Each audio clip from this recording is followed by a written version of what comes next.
no, what am I doing? You do not want to miss this. Oh.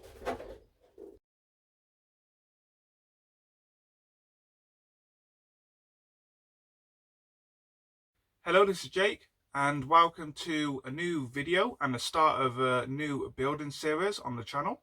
If you haven't already, please remember to like and subscribe. This series is a big one. If you recall, in my last shed update and a video before that, I had made a purchase of another Trumpeter Titanic. And that's because I had the idea of doing a diorama of the ship's sinking. And I did think about doing it with the 1/400th Airfix kit that I previously bought, because I cut the ship in half and I was doing the wreck of the bow. And then I thought, wow, if I'm going to do that and I want to get all the detail in, let's go one better and, you know, buy a second Trumpeter Titanic. So we will only be using one half of the ship.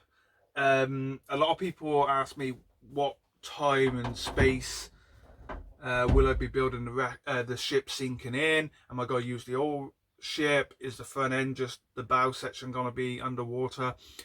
Basically, I'm only using the stern half. So this model will be cut right down the middle here.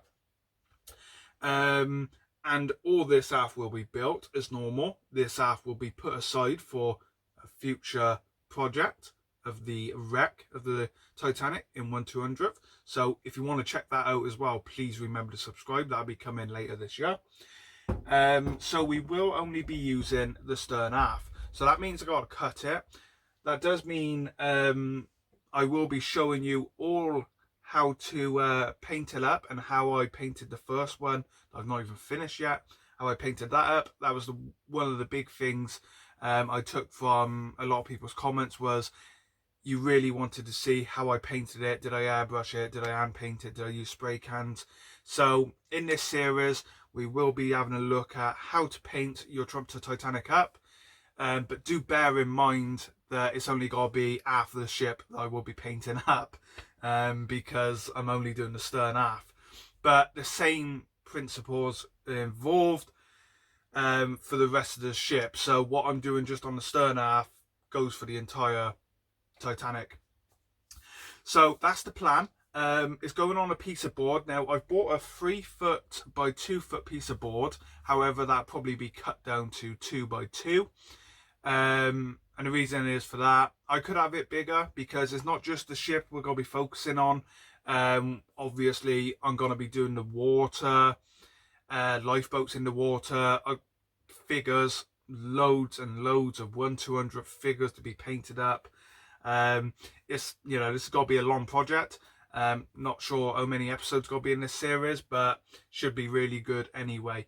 Also, before I forget, we will be drilling out all the portholes as well, and it will be lit. One of the main features of this, because Titanic sank, you know, at night time.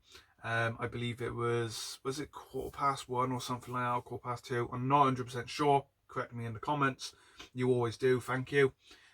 So we will have lights on the ship as it's going down to really grab the effect. And it's the moments before the ship broke in half, like literally seconds.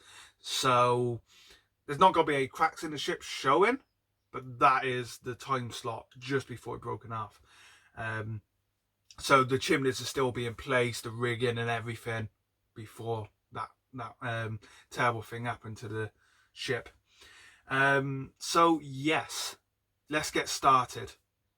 Okay, so please excuse the mess. I was hoping to start this series in the new studio. However, just because I haven't been able to get the timber, I don't think I can get it yet. So in episode 2, hopefully we will be filming in there, because we kind of need to, for the space. And that's one of the great things about the new studio. It's a lot bigger, there's a lot more working space.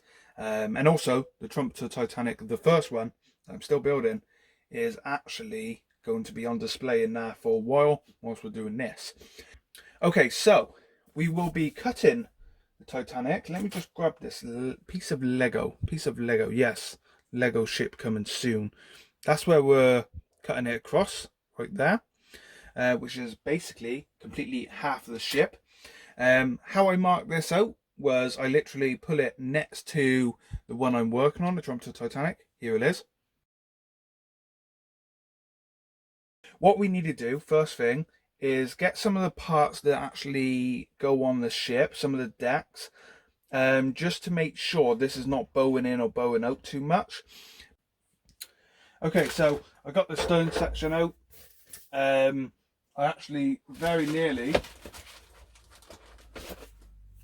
put the bow section in, and then just as I was putting it there, I realised. So yeah, we got the stern section. And also, whilst I was going through the boxes to find out what we need, I found some other parts that we will need later on. So I'm going to stick them on the shelf. The sides, of course, put them behind us. We actually don't need this piece, so that'll go back in the box. And then we got our props and everything, but there's some parts now we don't need as well. But this is the piece I was looking for, and this is one of the parts that did not fit correctly on a lot of people's Trumpeter Titanics, but it goes in like that. And me talking about adding supports will be down this way a bit more, just because it's gonna help it, but still this is gonna be quite flimsy. I mean, when the entire thing's built, it will have strength, but when working on it, it could break. So let's add some glue. Now, for this, I use two kinds of glue. This is your Tamiya extra thin cement.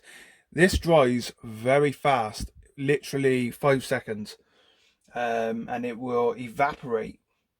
So you got to be quick with it.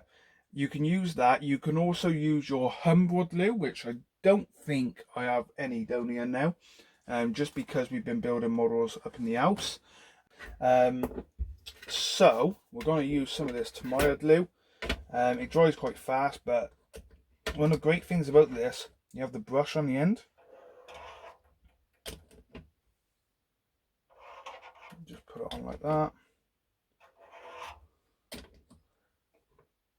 Notice I'm not going all the way across it, and I'll show you why in a second.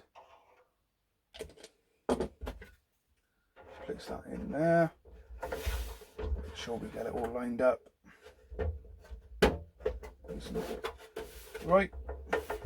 Now, let's get this lined up first. There we go. Just add a bit more across there. With the brush you can do this. It does make it a little bit easier, and because it dries so fast, you don't have to hold it very long. Okay, so that's stuck. That was literally 2 minutes. There's a bit of a gap over here. We will tackle that in a second. You probably noted I didn't sand anything off. I did check, but this piece was pretty clean. Didn't need any, there was no, flashing on it or anything like that, so that fitted in quite nicely. The deck piece that goes on top of here, I believe that's the poop deck. I'm not gonna get into that, but when I built my first one, I put this on straight away and then didn't paint the details under here, so that's something I will be doing correctly this time around. Okay, so just cut 2 of them out. I'll cut the other 2 out in a second. When cutting any plastics out like this, the more finer stuff, you can sometimes use a scalpel. It's a lot safer that way. These snips are very old. Ideally I'd probably need my newer ones, but my point is, when you do buy a kit, don't cheap out and buy some cheap snips. But these are actually for model railways for cutting train track, but they work really well on this as well. But yeah, when you do start any kit, buy the right tools. Don't just make do with what you got. Definitely don't. Go. Just hold it together for a few seconds. Add a bit more. Make sure it's nice and firm. And these basically just stick on the side like that. In the actual molding, you do have an outline where they go, which is, you can't really go wrong. Okay, there we go. We have one done. Now, this one should just go on the side like that. Do a test fit first, just to make sure. That's good. Add some glue just on the back for now. And what we'll do, the reason I glued the back first is you stick the back on, the glue will hold it in place, and then once that's fully dried in about a couple of seconds, you can just get that one in place, line it up, and it allows it to bend just a little bit to get it in the right place. Then you don't have any lines showing, which you definitely don't want. Now, because this glue sets fast, when you go across like that, you will get slight glue marks. Not a problem. I found with other projects that when you just primer over them anyway, they tend to just vanish, because it's very, very thin. When it evaporates, it goes very thin. So you're not really going to see it, but you can just get some very, very fine sandpaper just to clean it up a bit if you want. So now we got to flip it over and put the other one on. And it's not easy. Just make sure that's stuck. All good. Yeah, no problems. Like I said, this glue goes rock hard, so you don't really have to worry too much. Just make sure you don't damage that prop hand I just put on. This one will be a bit harder because it's over that way now.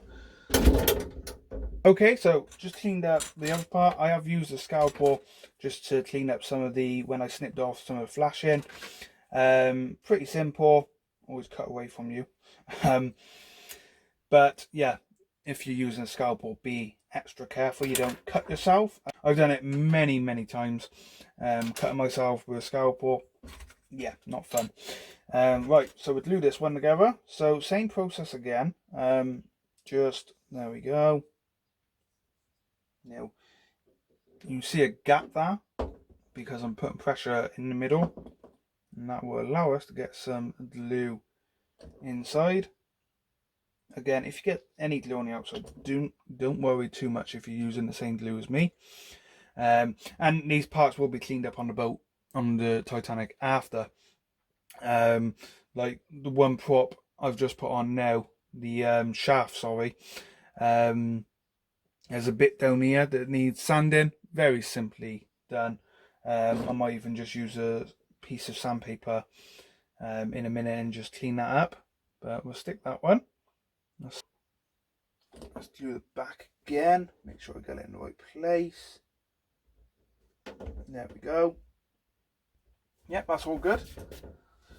Also the hull, we'll talk about this when we come spraying it, but I noticed that the box has got some of these black smudges. I'm not too sure what that's from, but make sure you give it a bit of a cleaner wash with soapy water and let it dry up and everything before you spray it, or else that could interfere with some of the spray paint later on. Okay, so I was talking about the lugs on the actual hull. When you buy it, it's something you get it on most models. It's where it's come out of the press and out the actual mold. Because it's such a big hull as well, they are quite large. There's 1, 2, 3, 4, there's 5 all in all. So what I done was snipped off what I could. It doesn't really work that well. Sanded it. Then if you have a Dremel, just be very careful. Let me grab my Dremel to give you an idea. I won't turn it on because it'd be miles too loud, but just clean it up. I was going against it like that a little bit, making sure I wasn't doing any damage to the hull, because this is all got to be on display when it's up in the air for the diorama. And you can just faintly see it there. There's a seal in the middle anyway, a line. So you need to clean that off. but get it as close as you can, then just use sandpaper on it, clean it up like that. That's basically what I did. I mean, it's not 100%, it still needs a bit more work, but I got the 2 off I needed to. It's going to be cut here anyway. That one's not a problem because that will be gone when we cut it. But yeah, just clean them up.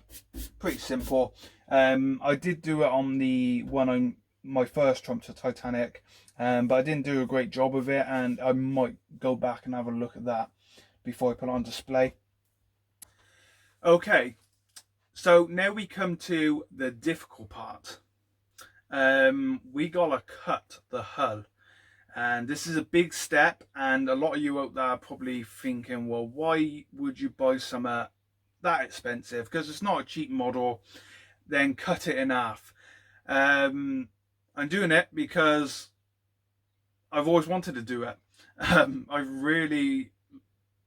always wanted a big model Titanic. I got one, and the next best thing to have a model, a diorama of the actual ship sinking, is something I've always wanted to do. And because of Trumpeter, they built this kit, I can do it in the right scale and add all the right detail. So yes, I will be cutting it in half, and we're gonna do that now. Let's just jump into it. Let's go for it. Need a saw. Okay, here we go. So I've moved it into what will be the studio when I get it finished. It's a bit messy at the moment. So I've put a mark across. I've done some pencil marks, done the sides as well. But for now, I just want to cut a line across here, and then we'll go across on either side. This is still a bit flimsy, but should be fine. I will take my time. I'm not gonna rush it. Let's just go for it. Now I am cutting this line back a bit just because the actual line is here, but because the angle of the ship's going on the board, we need it angled there. So yeah, a little bit forward.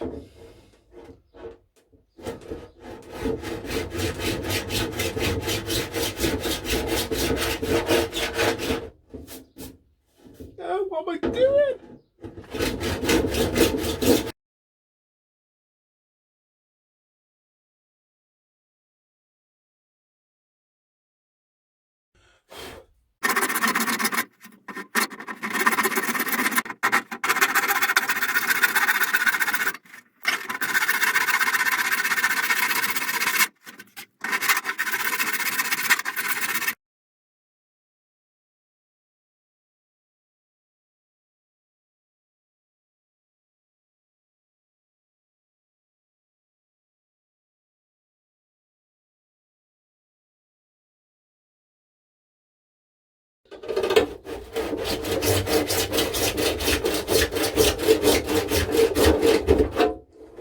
And that side is okay. Get ready, people. You do not want to miss this.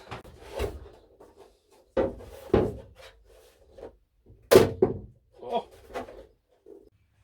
Okay, so we've done it. We have cut the Trumpeter Titanic in 2.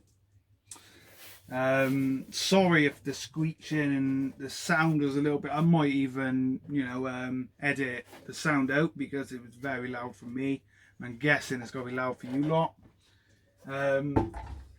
We ain't interested in the bow for now. We're interested in the stern. There it is. It's terrifying. I didn't want to crack it or nothing like that, but that's what we're working with. And yeah, look at that. So just to give you an idea, yeah, that's going to be epic, an epic model. So that's it. We've done it. We've cut the Trumpeter Titanic in 2. I did just use a normal saw from B&Q that cost £8 last time I went in to get some wood for the house. Well, some stuff for the roof because we had a leak. But the saw cut through it fine. It doesn't have to be the cleanest of cut because you're not going to see it. when it's like that on the board, there's actually going to be a couple of mil polystyrene around it, mainly to hide the board, and then we can build on top of that, add in the water and everything. And then, like I said, in the near future, we will actually be building the bow section of Titanic as the wreck, because I've given up on my 1/400th one at the moment, and I want to do it in this scale, which would be very nice. So that's it. We've done it. We have cut the Trumpeter Titanic in two. For those of you out there who are probably not going to be 100% too happy what I have just done, but like I said, it's my choice. I wanted to do it. I bought it. I bought it purposely to do this, and the finished project example of the sinking should be really something to see, and I have some great plans with it, and it might even end up at some shows. Hopefully, we'll have more on that soon. But yeah, there we go. We've done it. I've cut the Trumpeter Titanic in two. Hope you enjoyed this very first episode of this build. Not sure how many episodes are going to be. I will tell you now, episode 2, we will be fitting this to the board, not permanently, just to get an idea. The board will be cut and everything, just to give you an idea what it will look like. So that's him. Please remember to like and subscribe to my channel, and if you want to see more on this, please definitely do subscribe, because this is my project for the next, I don't know, couple of months now. So if you definitely want to see more progress on it, please do subscribe to my channel. Again, I will be doing how-tos, how to paint this up, add the lights, drill out the portholes, completely building it what it should look like. There'll be every how-to. You will not miss any part of this. The only time I'll be building this diorama is when I'm filming, so you're not going to miss nothing. So yes, please remember to like and subscribe to the channel, and I will see you very soon with hopefully episode 2 when we get that new studio sorted. Bye for now.